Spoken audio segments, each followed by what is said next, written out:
Po sa lahat. So alam nyo, nung diniscuss namin to, actually itong topic na ito, topic ito sa seminar ng mga pastor at mga leaders. Tapos diniscuss namin ito sa church namin. Meron din kaming church kahit wala kami. So once a month, yung last Sunday, nasa church namin kami. May mga leaders kami doon sa church. Nung dinidiscuss namin yung about discipleship, gaano to kahalaga, merong isang nag-comment ganito. Ay, naku! Ganun pala yun, napakahalaga ng discipleship. Ang dami kong nadala kay Kristo. Kumbaga, ang dami niyang pinatanggap. Lahat ng mga bisita namin, siya ang in charge sa pag-accept sa Lord. Pero pagtingin niya, ala, nasa na kaya yung mga yun? Yun yung nakakasakit ng puso, di ba? Parang sa physical world, anak ka ng anak, pero hindi mo inalagaan. Ganon yung mga nangyayari. So, eye-opener talaga kung bakit yung mga churches ngayon, kakaunti, pero ang dami natin talaga naman na tinatawag at nagtumatanggap sa Panginoon. Sana po ito ay maging eye-opener din sa bawat isa sa atin. Alam nyo ba na sa Biblia, ito ay naging example din sa ating Panginoong Hesukristo. Alam natin na ang Book of Luke, it's all about Jesus. Yung birth niya, kapag binasa nyo ang buong book ng Luke, ito yung kapanganakan niya, yung paglaki niya, yung mga nabaptize siya, yung ministry niya. Yun ang laman ng Book of Luke. So kung matyaga kayo, pwede nyong basahin at gawing quiet time ang Book of Luke. Sabi sa chapter 2 ng Book of Luke, 2 beses itong sinabi. Okay? Una, sa verse 40, ang sabi, and the child. Si Jesus yung nare-refer nito. Sa Luke chapter 2, verse 240, pwede nyo pong isulat. O pagdating nyo sa bahay, basahin nyo yung chapter 2 na book ng Luke. O kaya mas mainam na yung buong chapter 2 ng Luke ang inyong basahin at i-relate nyo sa last chapter ng Matthew kanina sa Matthew 28. Sabi dito, and the child, yung nire-refer dito si Jesus, and the child grew and waxed strong in spirit, filled with wisdom, and the grace of God. Nawala. Okay. And the grace of God was upon him. Tas ang nakakatuwa, inulit pa ito sa verse 50. Luke 50. 250. Nalock yung phone ko. Yan. 250. But they did not understand what he was saying to them. Yung last na chapter. Verse ng Luke. Yan. 52. And Jesus grew in wisdom and stature and in favor with God and man. Amen. So pansinin nyo, si Jesus nag-grow physically, emotionally, spiritually. Pansinin nyo, kaya pagka may mga anak tayo na hindi lumaki, nawo-worry tayo. Imagine niyo kung yung anak nyo ay 20 years old na, pero yung size niya ay parang baby. Imagine niyo rin, kung yung anak nyo ay 5 years old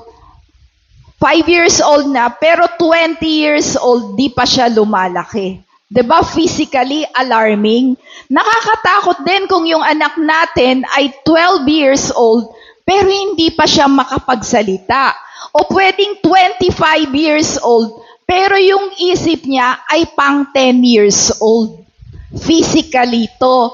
So spiritually, ganun din ang bawat mananampalataya. Kaya napakahalaga yung verse na ito kasi mapapansin nyo na kahit ang ating Panginoon, nag-grow siya physically, spiritually, At ano pa? Solely, body, soul, and spirit, nag-grow ang ating Panginoon sa verse na ito. Bakit mahalaga na mag-grow physically?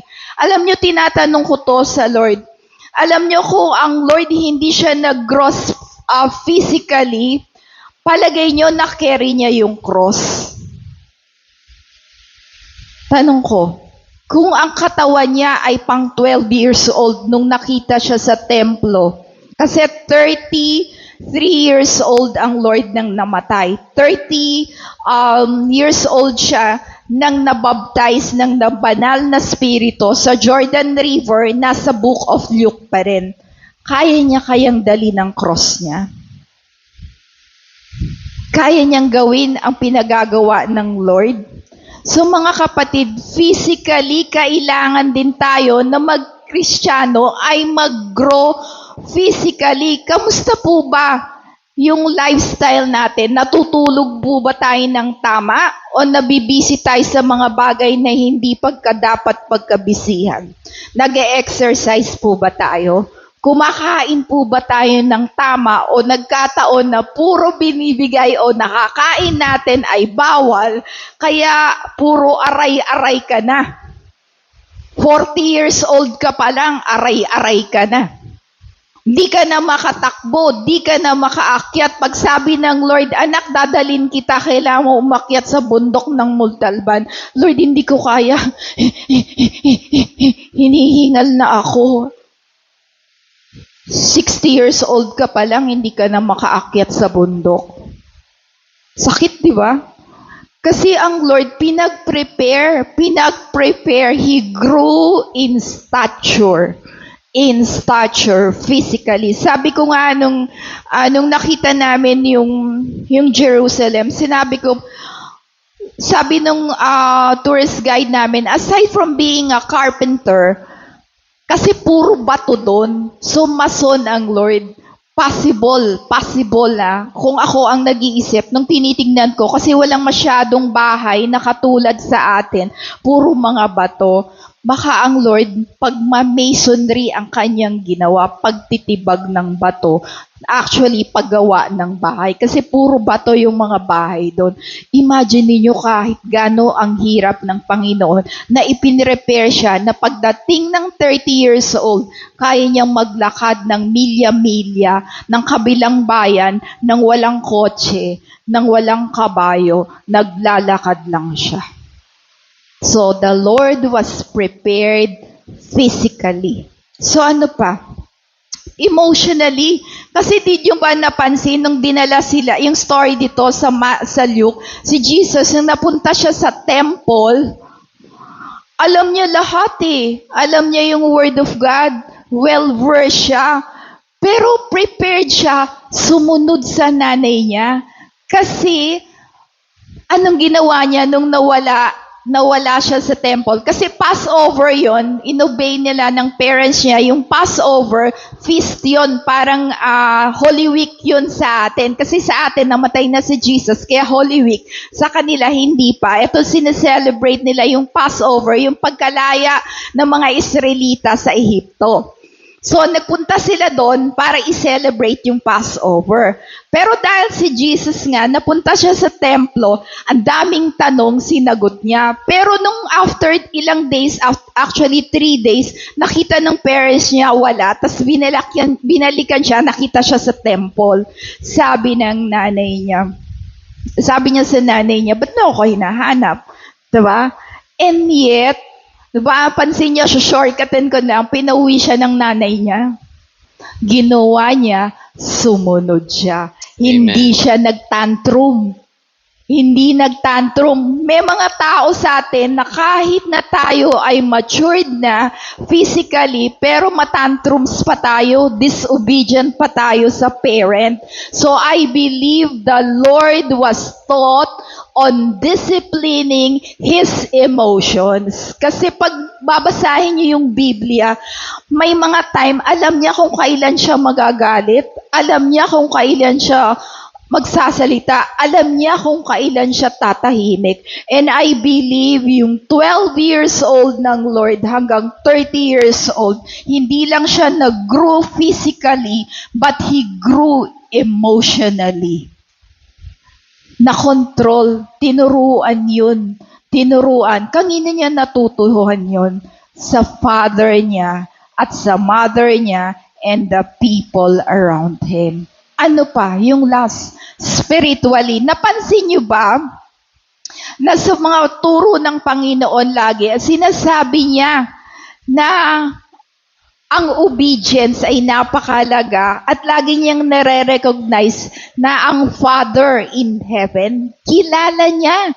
Napansin niyo rin ba na sa mga pagtuturo niya, kino-quote niya ang Old Testament? Wala pa kasing New Testament yung panahon ni Jesus. Puro Old Testament. At alam niyang sabihin o i-verbalize kung ano ang nakasulat sa Old Testament. So, si Jesus, prepared siya. Alam niya ang salita ng Panginoon. Ano pa?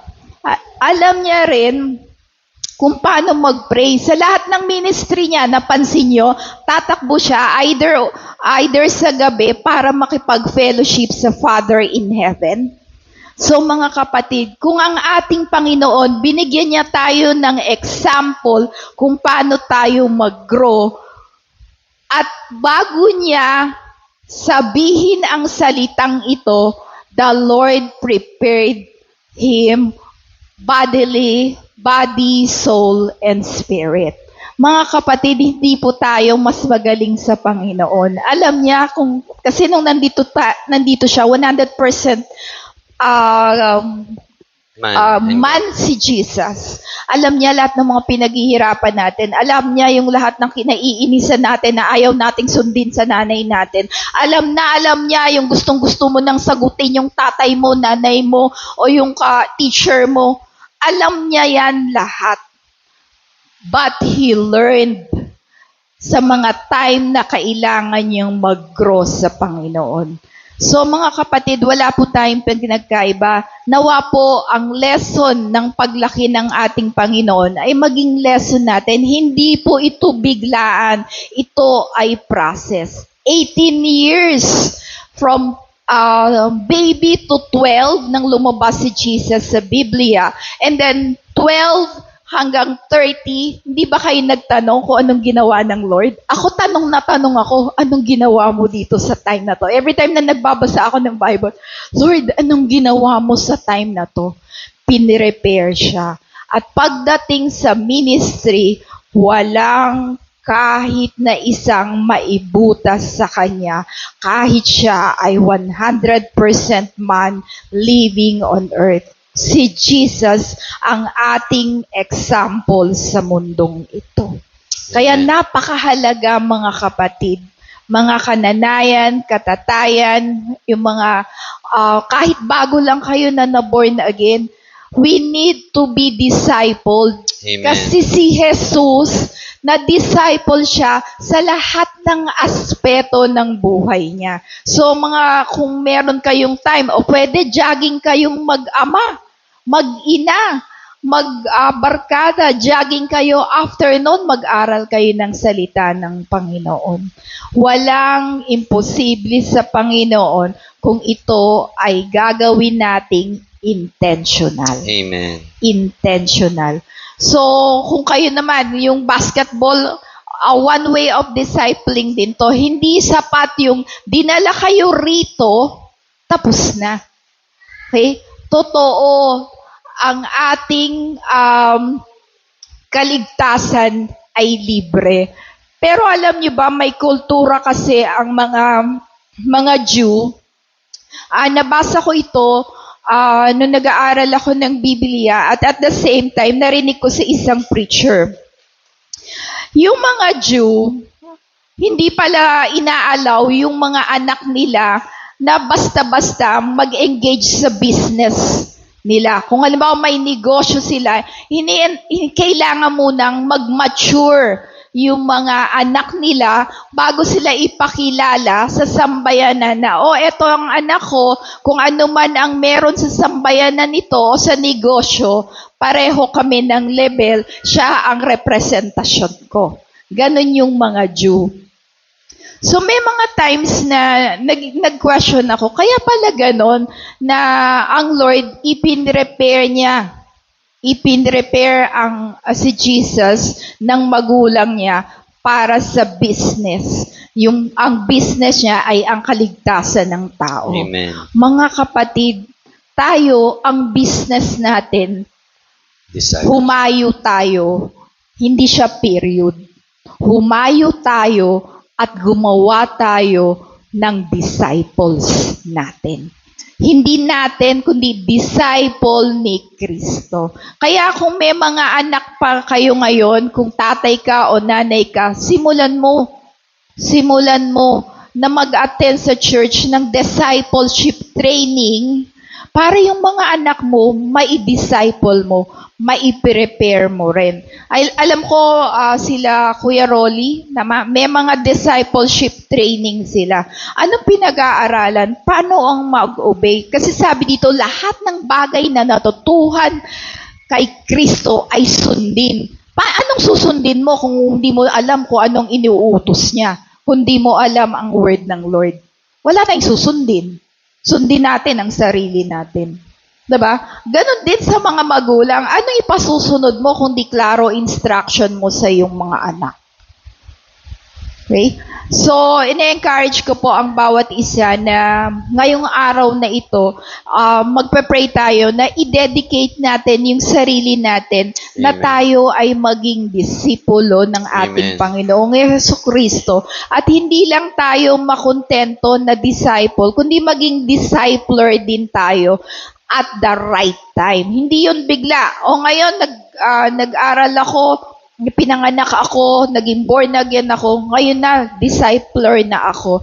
Ito po ay process. Pero one thing good, ang Lord kaya niyang mag-speed up o pabilisin ang mga bagay-bagay sa atin. Depende sa ating pagsunod. Walang imposible sa Lord. Maaring born again ka for 6 years, but yung growth mo, dahil sa katapatan mo, dahil sa pagsunod mo, dahil sa pag-aaral mo ng salita ng Diyos, dahil sa faithfulness mo sa Panginoon, magiging discipler ka. So, hindi nating masabi na, ikaw pag 1 year ka na sa Lord, ikaw pwede ka ng discipler. Pag ikaw 6 months, hindi pa. Ito ay makikita sa bunga ng banal na spirito Amen. sa buhay natin. Okay? May disiplina na ba ako? Pag ako ba'y naglalaro, hindi na ako natatakpan ng bibig. Yung pag-attend ko ba ng church, sapilitan pa? Naintindihan ko ba o natutulog ba ako o nagno-notes ba ako pag meron kaming discipleship o meron kaming preacher? Kamusta kaya ang quiet time ko? It's between you and the Lord. Pero ang mahalaga, willing ka bang pa-disciple? Pwede ba na mag-attend ka? O merong taong magtuturo sa akin? Kasi may mga disciples na hindi willing pag may time lang ako. Pag gusto ko lang. Last na to, bago tayo mag-pray. Ako po ay bunga, na born again ako, ng elementary ako. Lumaki ako, kasi Catholic kami, sa Methodist ako na born again through my music teacher ng piano, solfeo. Nag-aral po ako noon. Pero yung high school days ko, dahil nga Catholic ako, hindi na ako naka-attend. Nung high school ako, online ako, DCAS ako. Uma-attend ako ng mga seminars sa DCAS, tsaka online Bible study. Kasi nga hindi ako inaalaw lumabas. Nung nag-kolehiyo ako, nung nag-college ako, binigyan ako ng Lord ng discipler. Etong discipler ko na ito ay teacher ko sa law at teacher ko sa accounting. Walang lusot, dalawa sila. Nasa isang church sila. Ano ginagawa? Yung si Pastor Ben Baluyok, siya yung founder ng Jesus Alive Community. Araw-araw, pag wala akong OJT, 1 to 4, umaattend kami ng training. Hindi siya compulsory, pero nag-decide akong mag-attend. Kung ano yung natutuwa niya sa Bible School, yun ang tinuturo niya sa amin. Yung spiritual mother ko na teacher ko sa accounting, eto naman yung intentional, sabi ni Ate Ellen, 12 kaming magkakapatid sa cell group. Eto yung time na, anong problema sa bahay? Nagdi-discuss kami. Pinagpe-pray niya. Meron ba kayong hindi naintindihan sa diniscuss ni Attorney Baluyot? Intentional. Nagdi-discuss kami ng mga principles sa Biblia. Alam nyo ba, nag-graduate ako 80s. Until now, si Ate Ellen, may contact pa ako. Kasi siya yung spiritual mother ko. Tatawag yon, Hasmin, anong problema? Alam niya kung kailan may problema. Alam niya kung anong nangyayari sa akin kasi pinagpe-pray niya ako. Ganon din siya. Ate Ellen, may problema si Ate Marivic. Hindi siya nag-a-attend ng church. Kapatid ko to sa cell group. Ganito ang magkaroon ng discipler at disciple. Ayaw niyo ba nun? Na may nagmo-monitor. Kahit na kami tumatayo kami sa harapan ninyo, hindi kami perpekto. Pero may mga discipler kami. At may mga din-disciple kami. Only if you are willing, you will grow as matured sons and daughters. Amen. Magiging nanay kayo at tatay at magkakaroon kayo ng spiritual children. So yung spiritual children nyo, magkakaroon din ng mga anak. Actually, yung mga kapatid ko sa cell group, kung 12 kami, hindi ako pastora. Yung brother ko na isa sa cell group, hindi rin siya pastor, siya ay businessman. The rest, pastora o asawa ng mga pastor.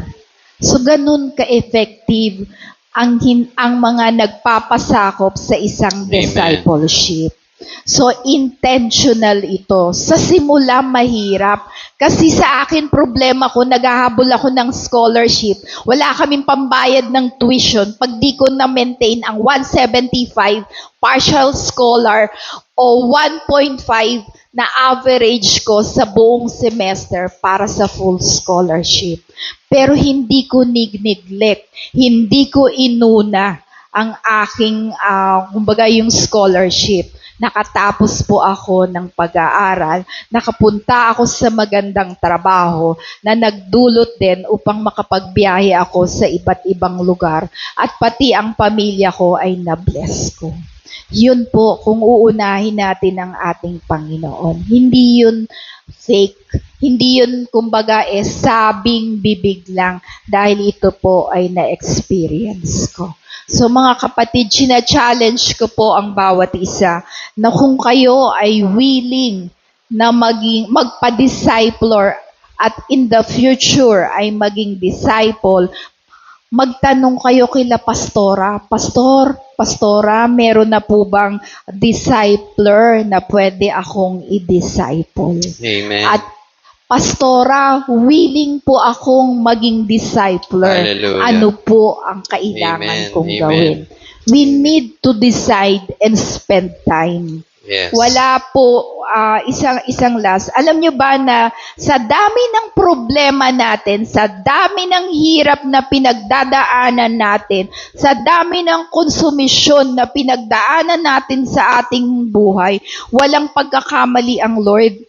Inaalaw niya ito upang i-prepare tayo sa mga ministry kung saan ay gagamitin niya tayo. Hindi pwedeng basta-basta ang ating spiritual level. Kasi yung ititrain natin, pag nalaglag tayo, laglag din yung mga tuturuan natin. Yes. Parang tatay lang yan. Kung yung tatay natin hindi matatag, sa dami ng problema na kinakarap ng pamilya, babagsak at maghihiwa-hiwalay ang buong pamilya. So tandaan po natin, yung lahat ng hirap natin, lahat ng pagdurusan natin, lahat ng frustrations natin, the Lord allowed it for a very Amen. purpose, for the next ministry kung saan tayo ay gagamitin ng Panginoon. Amen. Tayo lamang ang nagpapatagal. Minsan paulit-ulit kasi ayaw nating makinig sa Lord. Tayo pong lahat ay tumayo. Let's all stand. Let's pray. Ang lahat po ay pumikit. Hallelujah, Lord Jesus. Praise you, Lord. Hallelujah. Lord, maraming salamat, Panginoon, na sa mensahe mo na ang discipleship ang susi, Panginoon, upang kami ay lumago sa pananampalataya at gayon din ay makaakay kami ng mga tuturuan namin sa mga darating na araw upang sumunod sa lahat ng iyong ipinagtuturo, Panginoon. Lord, right now, nakikita mo po ang bawat isa sa amin. Alam mo ang mga dalahin, ang mga problema, Panginoon, ang mga fears ng bawat isa, ang kinatatayuan ng bawat isa, Panginoon.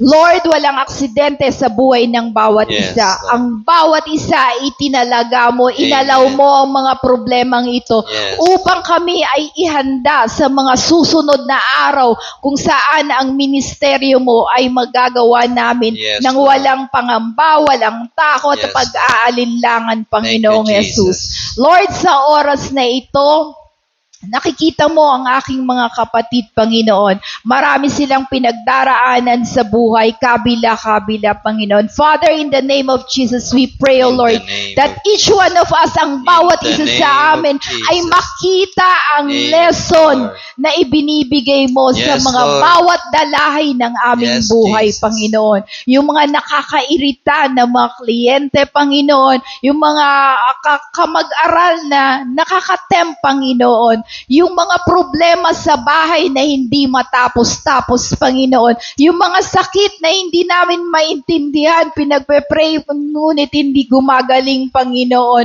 Yung mga bagay, Panginoon, na sa tingin namin ay nakakahinder ng aming pagiging disciple, Panginoon. Panginoon, patawad, Panginoon, kung hindi namin ito Yes, nakikita Lord.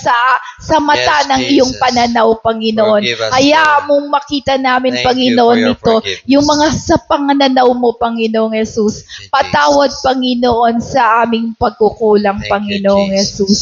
Lord, ipinapanalangin ko individually ang lahat ng nakatayo sa oras na Yes, ito, Lord. Panginoong Jesus. Yes, Katagpuin mo ang pangangailangan Yes. nilang aspeto, Yes, challenge them. physical, Panginoon, Challenge them. emotional, intellectual, disciples. their soul, O Lord God, yung mga bitterness, frustration, sakit ng loob, Panginoong Jesus, ikaw po ang kumatugon sa mga bagay In neto. Jesus' name. Hinihiling din namin, Panginoong Jesus, spiritually, O Lord, hayaan mo kung lumago ang bawat isa, Amen. Panginoon, sa Amen. araw-araw na takbuhin namin sa mundong Amen. ito, Panginoon. Yes, Lord. Lord, we just trust you, O Lord. In our own efforts, we can do nothing. Wala kaming magagawa sa sarili namin, Panginoon. true, O God. Subalit, Panginoon, Only kami you. ay willing.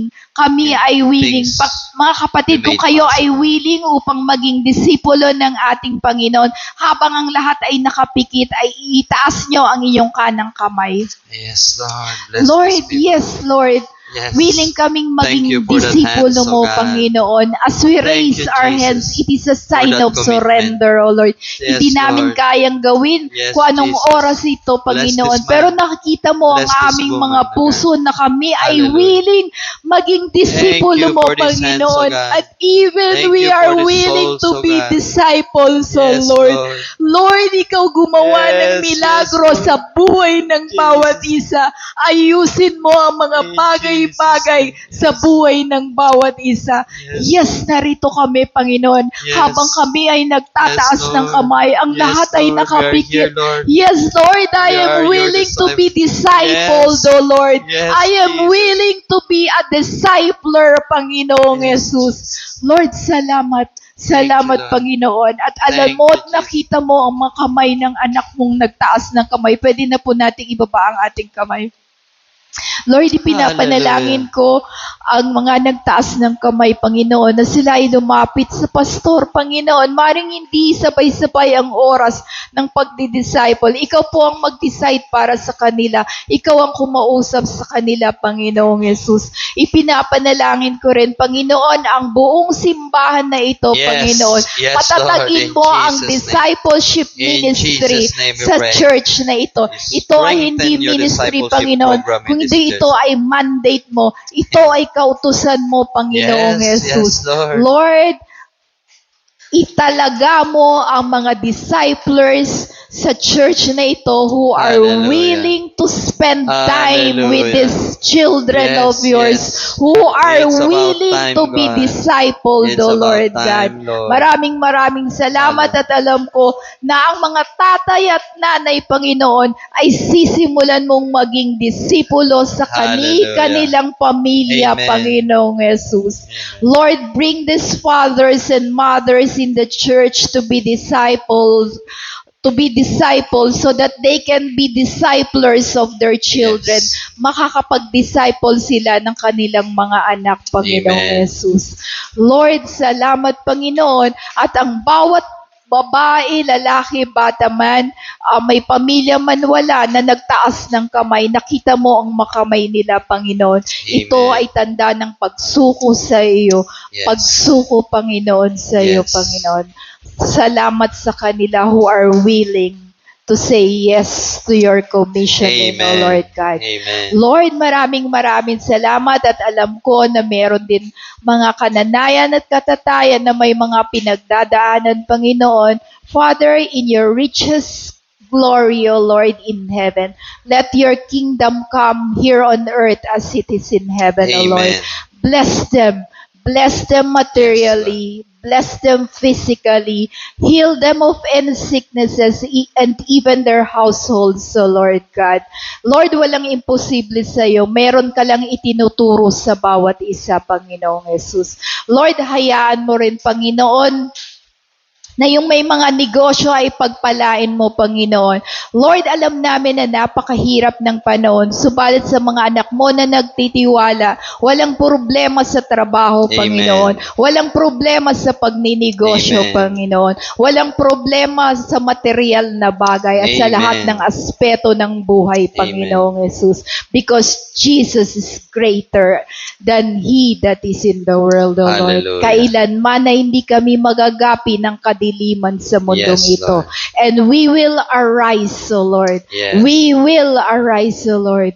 We will arise. Kami ay tatayo bilang mga ilaw sa mundong nagdidilim. Amen. Sa mundong ang Amen. mga tao ay kakaiba na ang kadiliman at kaisipan, Panginoong Jesus. Lord, salamat po, Panginoon. Nawa po ang mensahe, Panginoon, ang maitanim hindi lang sa isip, kundi sa puso at maisabuhay ng iyong mga anak. Amen. We pray, O Lord, na pabilisin mo ang paglalaki ng mga babies na mga anak mo sa spiritual. At yung mga sons and daughters mo, Panginoon, ay pabilisin mo rin sa kanilang pag-obey sa iyo na maging matured parents, O Lord, so Amen. that they can go and make disciples, so Lord God.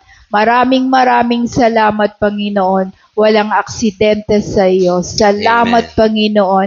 And I pray, O Lord, that you cover each one of them with your blood, O Lord God. Cover this church with your blood, O Lord God.